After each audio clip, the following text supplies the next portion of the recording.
So, hello everybody. Today I'm going to do something slightly different.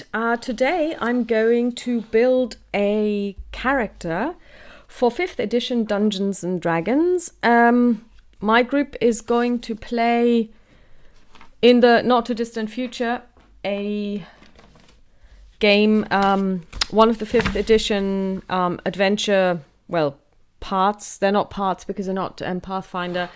It's, I think, called Strahd, Curse of Strahd. Those of you who know a little bit about this know that this is a classical module which is kind of D&D's take on Dracula and the vampire myth.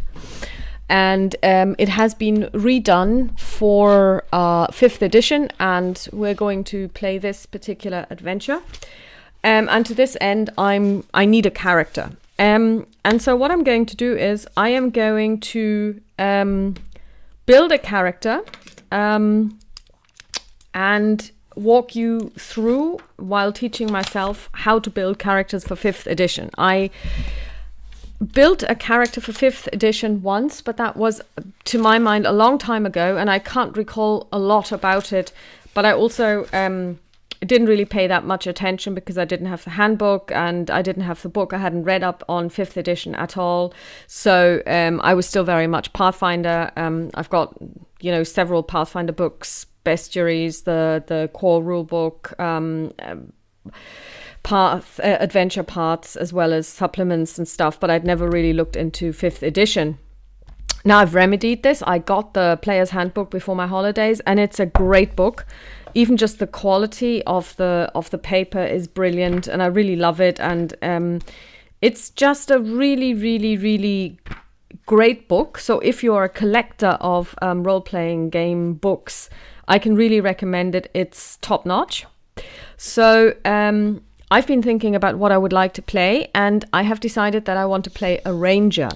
Now, the ranger, as the class is described in the book of 5th edition, seems to have been quite a controversial class, and players seem to not have liked it. On the Wizard of the Coast website,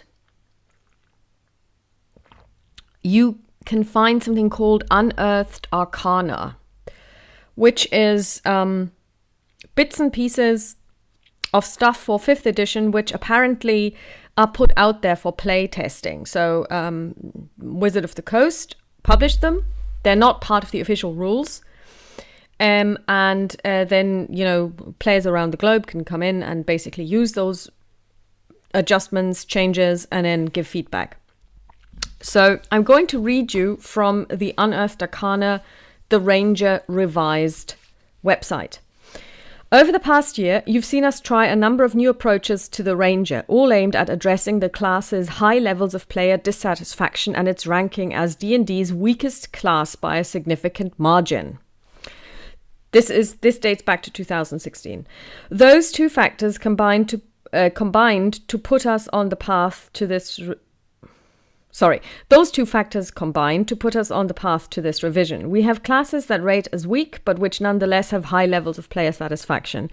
That tells us people playing those classes are happy with how their characters' abilities work and with their own experience at the table, even if those classes aren't the strongest. After all, not every class can rank at the top. Likewise, most issues we see with classes are confined to specific abilities that don't play a big role in determining whether players like the class as a whole. In other words, no class is perfect, but each is close enough to the mark in its own way that players are happy. As such, the Ranger's status as a sore spot for players has been a cause for concern for a while. And so today we present a new revision of the Ranger. Though it retains many of the elements of the existing class, a lot has changed, so it's best to simply dig into the new material to get a sense of how it feels. So basically then they go into how they go about rebuilding a complete class and how difficult it is and what the next step is. And Next step, which is starting with the publication of this new revised version of the Ranger, is verification. Are these fixes correct? Do they solve problems at your table? Do you, as the community of D&D players and DMs, accept them? I expect another revision or two to be made to the class, and this is the most recent one, but I'm confident that the scope and direction of these changes fit in with what the community is looking for. So blah, blah, blah. Then it's about whether this is legal for the to be used in the D&D Adventures League play, which we're not interested in. So we are moving on to the class features immediately. So first of all, when you build a character in D&D, and this is not very different from most other role-playing games that I am aware of, and not different from any that I have played, you usually get to choose a couple of things about your character. Number one is, besides things like name, height, maybe, height may be determined by your race, gender, if there is gender in the game that you're playing. You get to choose a class, something that you're good at, something that you're proficient in. Maybe some people might liken it to a job that the character has. And then also your race. Because usually in most games that I've played, there are different races. Now, race can also mean that you're a robot, so not even a living thing. So I have decided, because I always play humans, to play a human. And as I've said, I'm going to play a ranger. Now, each class has certain features and each race has certain features. So let's start with the class features, because a human, in 5th edition D&D, I think there are no restrictions. So any class can be played by any race. I remember that in the original D&D, there were some restrictions. So I think it was only humans that could play all classes and could advance to all levels in all classes. This has been removed now. There are no restrictions as far as I'm aware. So let's look at the Ranger. The Ranger has a 1d10 hit die per Ranger level. The hit points that they get at first level is 10 plus their Constitution modifier. They are proficient in light armor, medium armor, shields, weapons, simple weapons, martial weapons, and they're not proficient in any tools. They have saving throws for strength and dexterity. Skills they can choose from at the beginning are animal handling, athletics, insight, investigation, nature, perception, stealth, and survival. And you can get 3 out of these. And then there's a list of equipment, which we will go into based on their background. So when you look at the Ranger themselves and what they are good at, it tells you that, first of all, the Ranger is a fighter. So they're not like the fighter swordsman type, but they're slightly different, so otherwise they would be just the same. And they can also cast spells. When they reach 2nd level, they can start casting spells using the magical essence of nature. And the way they cast spells is a lot like the way the druid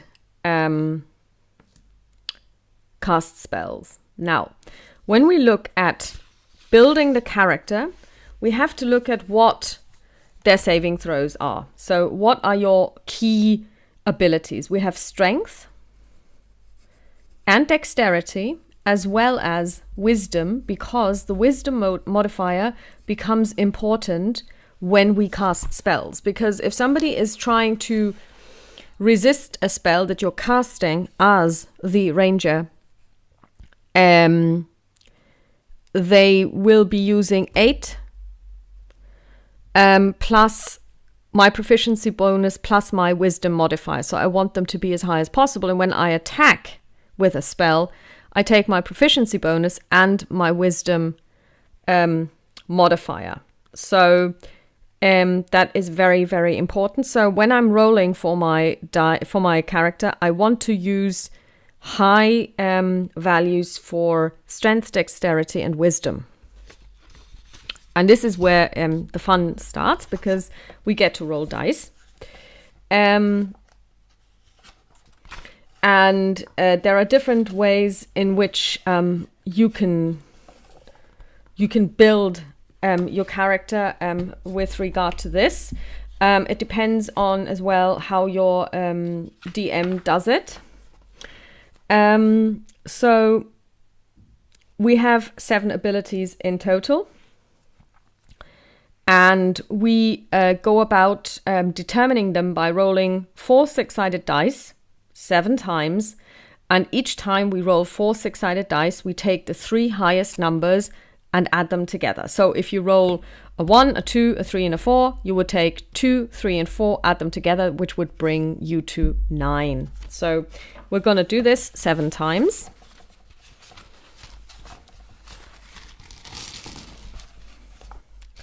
So I've got my 4 6-sided dice. And we will see what we come up with. Of course, when you do it this way, it's completely random, so you might end up with a really mediocre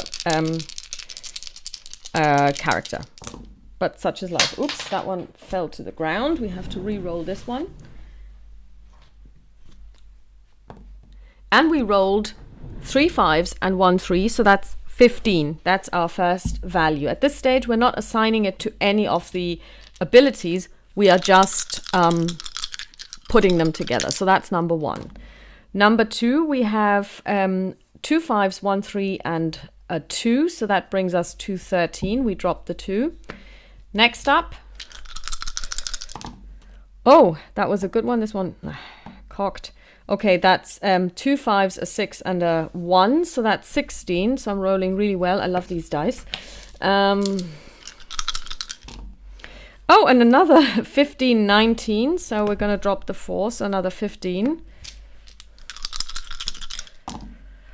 Okay, now this one is more in line with a probability. It's 3 4s and a 2. So that's 12. So we've got 5 values at the moment. They're all really good. Now this one's cocked. Yeah. So, and that's a low one. Well, it's still very good. It's 13 because we rolled 2 5s, 1 3, and a 1. 13. 1, 2, 3, 4, 5, 6. One more to go. Yeah. And here we rolled a 6, a 5, a 3, and a 1. 11, 14. So I've rolled really high. These are really, really good rolls.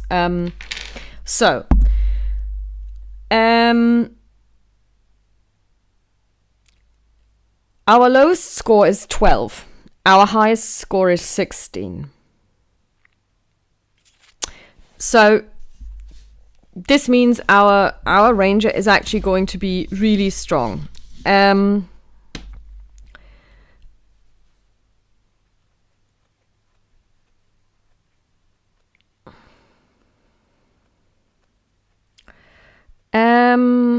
the next step is now how to assign them.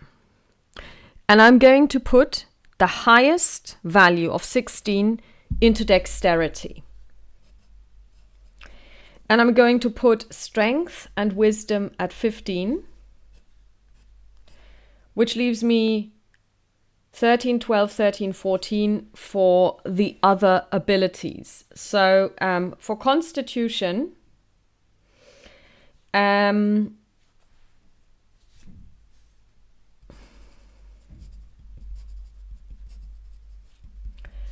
which is the measure of health, stamina, and vital force, and is important according to the rulebook for everyone. There are racial increases for humans +1. So humans actually get a racial increase for every single ability score, which I always find a bit weird, because I would actually suggest that humans are a lot inferior to other races simply because of their shorter lifespan, and of course they are a lot less strong than a lot of other races, but there you have it. Then we have intelligence, which is a measure of mental acuity, information recall, analytical skill, and is important for wizards, which we are not. Okay, maybe I should go through all of them. So strength is a natural athleticism, bodily power, and it's important for barbarians, fighters, paladins. We're neither of those, so we're not going to give it our highest score. We're going to give it a 15. Dexterity measures physical agility, reflexes, balance, poise, important for monk, ranger, rogue, so that's why we put 16 into that one. Constitution is a measure of health, stamina, vital force. It's important for everyone.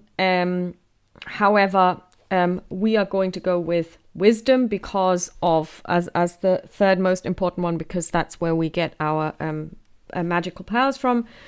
Wisdom stands for awareness, intuition, insight, and it's important for clerics and druids. And since we are pretty much like druids when we cast spells, we use this as our third most important one. Intelligence, we covered this. It's important for wizards. And lastly, we have got charisma.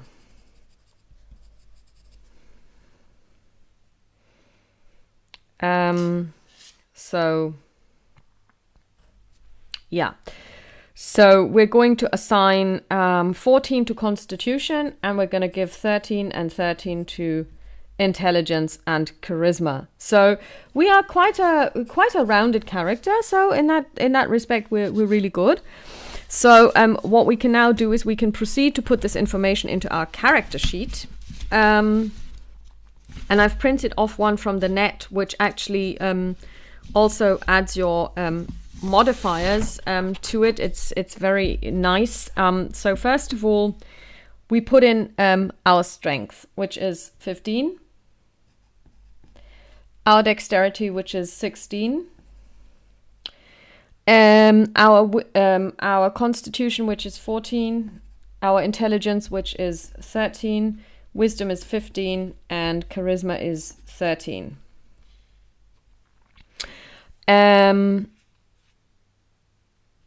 So that's that. Next up, we look at our saving throws. We have saving throws for strength and dexterity for our ranger. So since this is where we're really good at, that's really handy. So we made a really good choice there. So when we look at our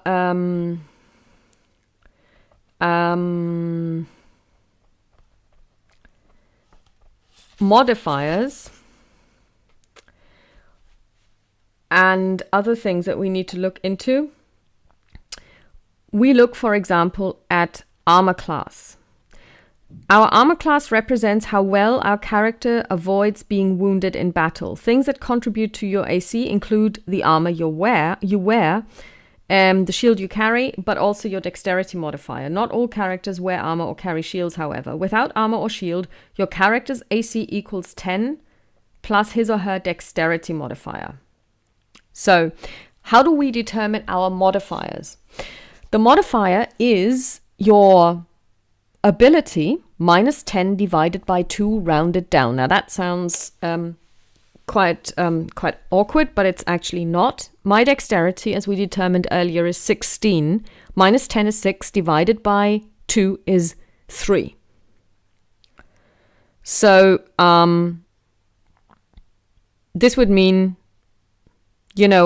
I would get a dexterity modifier of 3. So if my armor class is 10 plus my dexterity modifier, that's 13. So I'm going to add this. Having said this, actually, I need to up all of my abilities by +1 simply because I'm human. So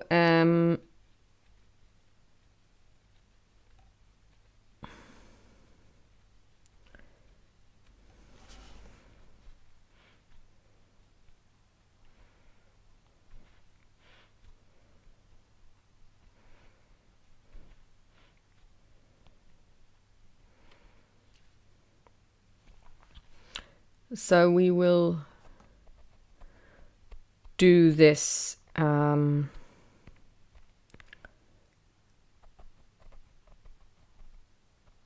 and we will add +1 to all of our ability scores. So our strength is now 16, our dexterity is 17, our constitution is 15, our intelligence is 14, our wisdom is 16, and our charisma is 14. So we are even better than we thought. You know, we have greatly improved ourselves, but our armor class still stays the same, because 17 minus 10 is 7, divided by 2 is 3.5, down, and that rounded down is 13. Next up is our proficiency bonus. Being a first level, we get simply a +2 on that one. That's always the same. Now we look at our very important hit dice. So the hit points at first level are 10 plus our constitution modifier. Our constitution modifier is 2, so we have 12 hit points at this stage. So we have 1d10 hit die at this stage, because we're level 1, and we have 12 hit points at the moment, which is not too bad. It's not great either, but then again, we are first level. So now we have built the basics of our ranger. We are human, so I'm just going to fill this into my sheet. And now we come to something that is really neat and that I really like about 5th edition, and that is your background.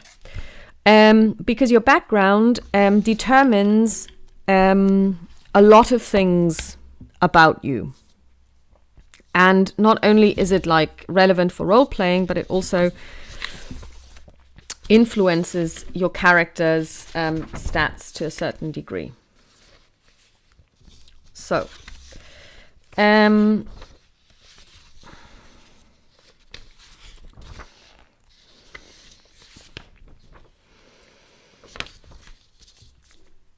the backgrounds that the player's handbook provides, and I'm not even sure if you are restricted to those or if you can basically choose them in cooperation with your dungeon master, of course, but they are really well thought out, in my opinion. So I'm just going to open the page. It's 121 in the player's handbook if you would like to follow along.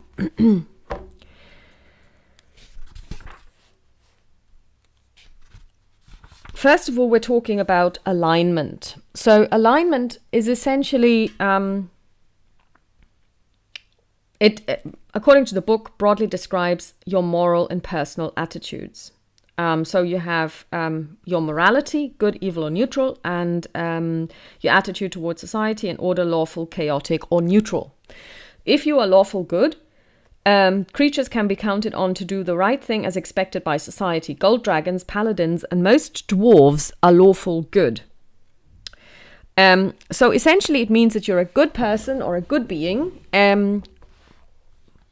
So you will try to rescue people in distress. You might even go and give away your possessions and belongings to assist people who are poor and in need. And I would say it means that you're looking out for others, mainly and not for selfish reasons, because you're seeking fame or you would like other people to perceive you more positively, but it's kind of quite a selfless attitude towards life. And lawful, of course, means that whatever laws the society that you live in stipulates to be the laws that you should follow will be the laws that you will follow. So, depending on where your campaign is set and what kind of instructions you're getting from your DM, you might actually have to think about what your alignment is. I was actually told that I need to be a good character by alignment, simply because if you're not, then apparently Barovia, the place where Strahd lives, can the place itself, the setting itself will actually mess with you if you're not a good character. So, and it's not enough to say I'm lawfully good or I'm a good character or neutral good or chaotic good. You also have to act the part. So you can't say, but it says on my character sheet I'm good, and then behave outrageously, and then not to expect your alignment, if you will, to change. And I actually watched a playthrough of The Mummy's Mask. It's a Pathfinder adventure path where we have a good fighter whose actions actually are so outrageous that his fellow players and the characters around him actually say, well, you're not good. So they were like, even in the playthrough, they were kind of metagaming, going, I think he has actually just changed his alignment. He's not a good character anymore. And so he became an evil character, which became quite difficult because they also, had, whenever they encountered a paladin, they would go, oh, you're evil, because paladins in Pathfinder detect evil. And they don't like evil things. So that was quite an interesting development. He was redeemed in the end. He redeemed himself through his actions.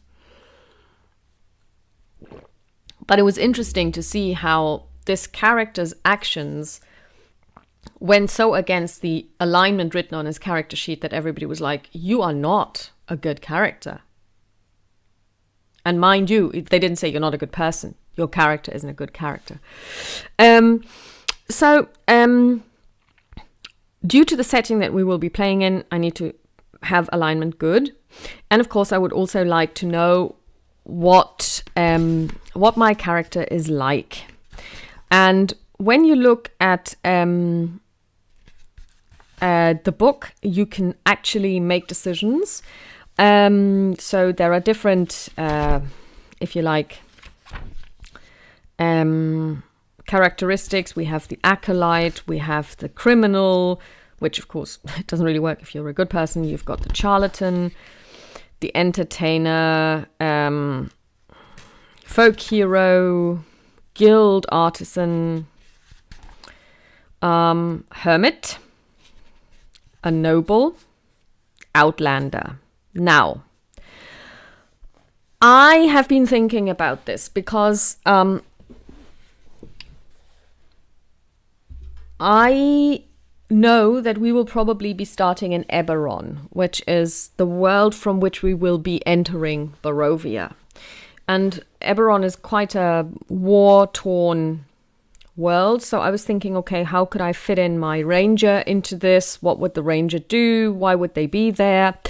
And I looked at the whole setting of Eberron, and I came up with the idea that the person that I will be playing, who is a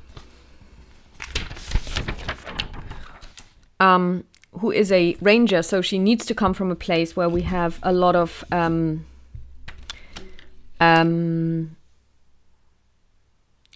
woods, that's where rangers usually live. So she will come from the Eldin Reaches, the Eldin Reaches, which is to the northwest. So it's quite a wooded area, quite secluded. So I read up on this, and it does make sense. Because when you read up on what the Eldin Reaches are about, and I've got the Eberron guide here in front of me, the Eldin Reaches can be found on page 50 of the PDF. So the Eldin Reaches, here we are, 44, 46, 50.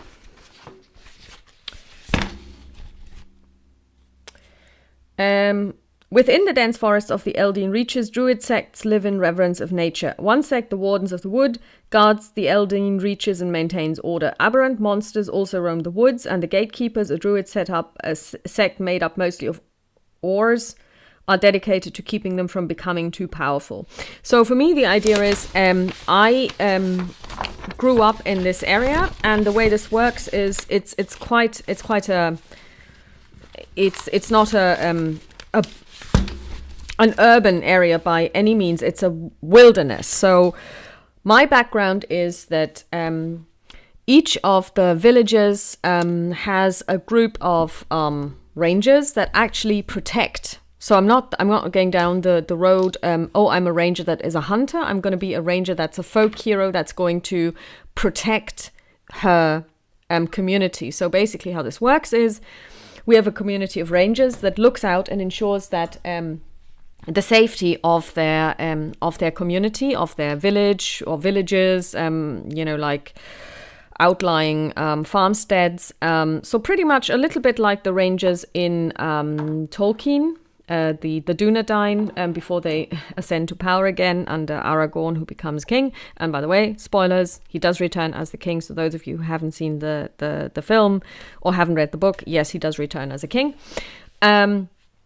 So they protect the Shire and they protect other areas from the dark forces, and this is what my rangers do as well. And in order to do so, they go through a lot of training, and when they are 18, they have to go on a journey which lasts 1 year and 1 day, and during that time they are not allowed to return near their homestead, and they have to keep away from it for 30 miles at least.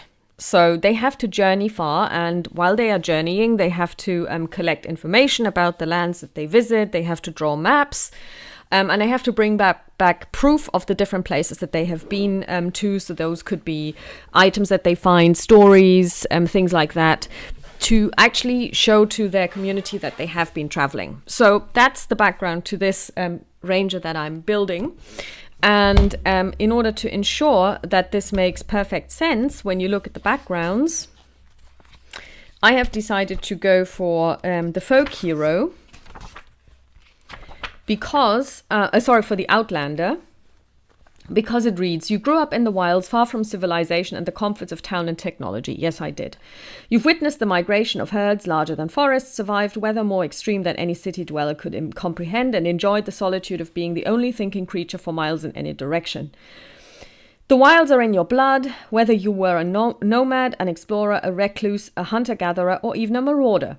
Even in places where you don't know the specific features of the terrain, you know the ways of the wild. Skill proficiencies, athletics and survival, tool proficiencies, one type of musical instrument, languages, one of your choice, equipment, a staff, a hunting trap, a trophy from an animal you killed, a set of travelers' clothes, and a pouch containing 10 GP. And you then get to determine your origin. And my origin is forester. So I'm just going to note this down. I'm not going to roll because I know what I want to do. And as a feature, I get Wanderer. I have an excellent memory for maps and geography, and you can always recall the general layout of terrain, settlements, and other features around you. In addition, you can find food and fresh water for yourself and up to 5 other people each day, provided that the land offers berries, small game, water, and so forth. So I'm going to take down that I'm a wanderer. My skill proficiencies, athletics and survival, which gels nicely because as a ranger, I get to pick at the very beginning, I get to pick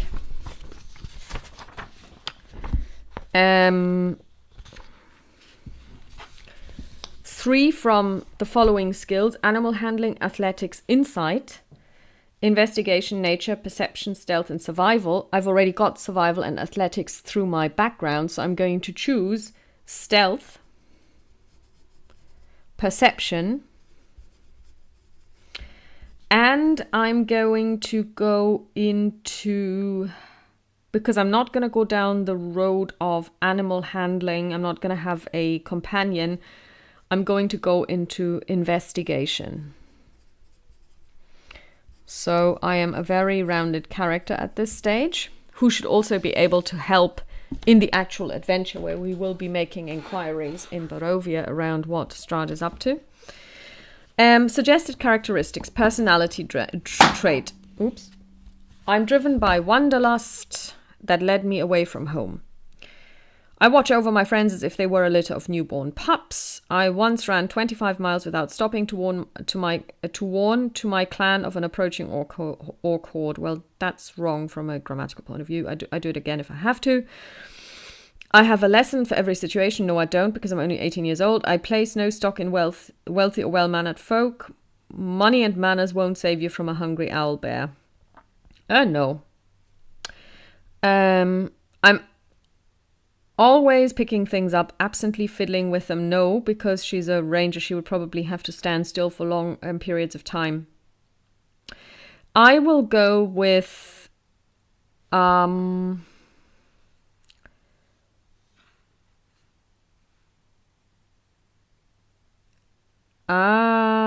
I watch over my friends as if they were a litter of newborn pups, because I'm also lawful good. So that's personality trait 2. My ideal, we have several here to choose from. Change. Life is like the seasons. That's when you're chaotic. Greater good. It is each person's responsibility to make the most happiness for the whole tribe. That's what I'm going to go with, because that's what I'm training for. Ideal, again, 2. Bond. My family, clan, or tribe is the most important thing in my life, even when they are far from me. Done. Bond is number 1. It again fits with the character's ideals and ideas. Flaw. I'm too enamored of ale wine. No, that's not me. There's no room for caution in a life lived to the fullest. I remember every insult I've received and nurse a silent resentment towards anyone who's ever wronged me. I'm slow to trust members of other races, tribes, and societies. Violence is my answer to almost any challenge. Don't expect me to save those who can't save themselves. That doesn't work if you're lawful good. That's difficult. I'm probably going to go for 2 as well. There's no room for caution in a life lived to the fullest. Again, in this book, it even says, if you choose this, or if you say you're very slow to trust members of other races, tribes, and societies, you cannot have this flaw and then use it in the game to actually not interact with your party members, or, constantly mistrusting them. So you have to kind of also tone it down a little. You cannot be part of a party if you are going to just,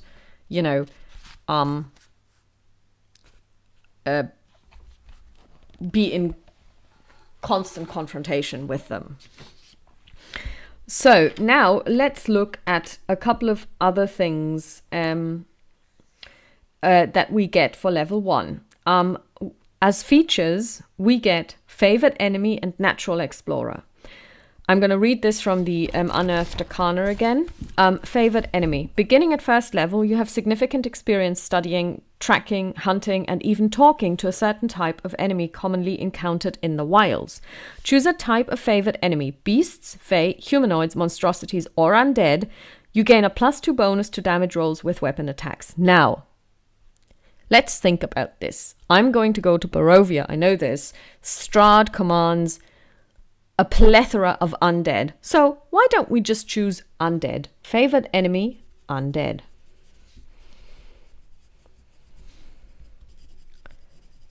So we get a +2 to attack rolls, to damage rolls for this particular enemy.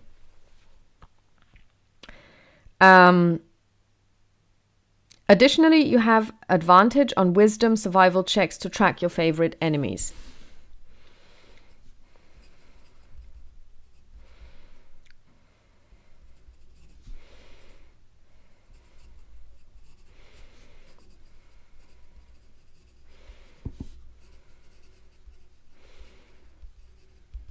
Okay. So what this means is, and also on intelligence checks, when recalling information about them. So advantage means that instead of rolling just 1d20, you roll 2d20s and you take the higher result. When you gain this feature, you also learn one language of your choice, typically one spoken by your favorite enemy or creatures associated with it. I'll have to think about this because I don't think that the undead have a particular language that they speak. And we also have Natural Explorer. You are a master of navigation in the natural world. You react very swiftly and decisively when attacked. This grants you the following benefits. You ignore difficult terrain. You have advantage on initiative rolls. So initiative, that's very important. Advantage. On your first turn during combat, you have advantage on attack rolls against creatures that have not yet acted.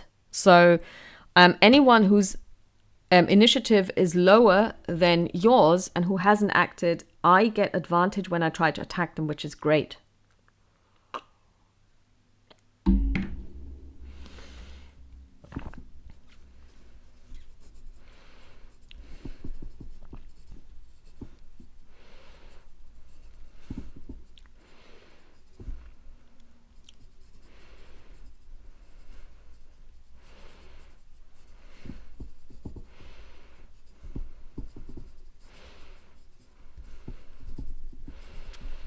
So this is really a really good ability.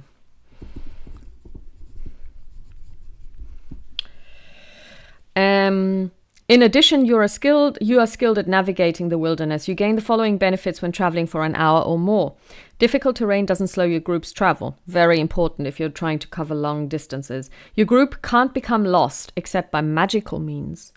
Even when you are engaged in another activity while traveling, such as foraging, navigating, and tracking, you remain alert to danger. If you're traveling alone, you can move stealthily at normal pace. When you forage, you find twice as much food as you normally would. While tracking other creatures, you also learn their exact number, their sizes, and how long ago they passed through the area. That is a really handy ability. So now we have everything we need for our first level character. Things like fighting style don't come into play until second level, and we can deal with them then. But we also need to look at the equipment that we have. So this is determined by our background. So as I said, tool proficiency, we get one musical instrument. Tools, one musical instrument.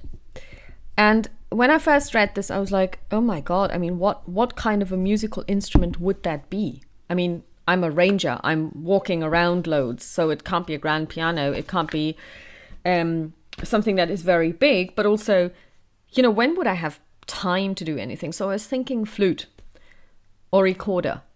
And then I was listening to somebody who was also making a ranger, independently of what I was doing. I came across this video of this guy making a ranger, and I'm like, and he said, well, I'm a ranger, so I'm going to choose a hunting horn. And I'm like, yeah, that's a good idea. So I'm going to have this. So it's like Boromir's horn.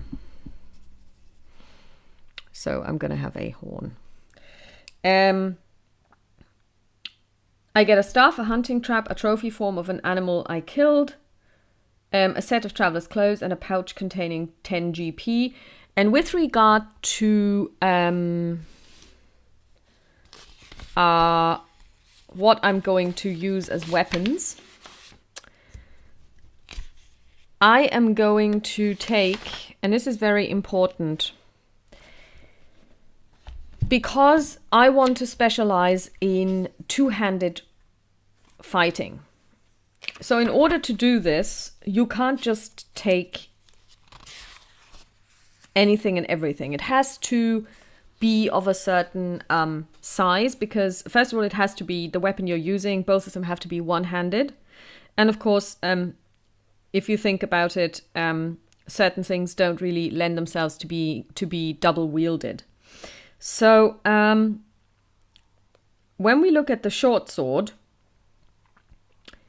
this is light. it does 1d6 piercing, and it is a finesse weapon. Now, I can have those, according to the Unearthed Arcana, I can have 2 short swords. So I'm going to go for 2 short swords.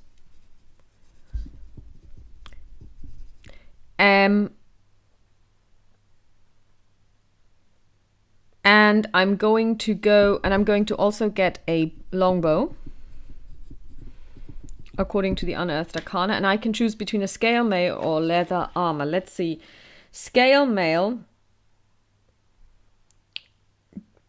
puts me at a disadvantage for stealth. Now, leather gives me armor class 11 plus dex modifier. Now, let's see. My armor class at the moment is 13. So that would bring it up to 14. Now, if I were to take the scale mail, I would be 14 plus dex modifier. So that would bring me up to 17. However, I'm not really going to be the tank. So I'm not going to stand there and just take damage. So I'm going to go with the leather armor because I do want to be stealthy. That's kind of what I do. So this means I'm going to have an armor class of 14.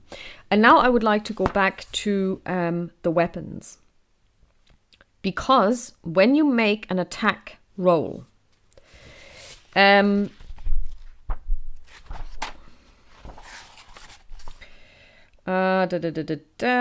see where I find this most. Making an attack 193.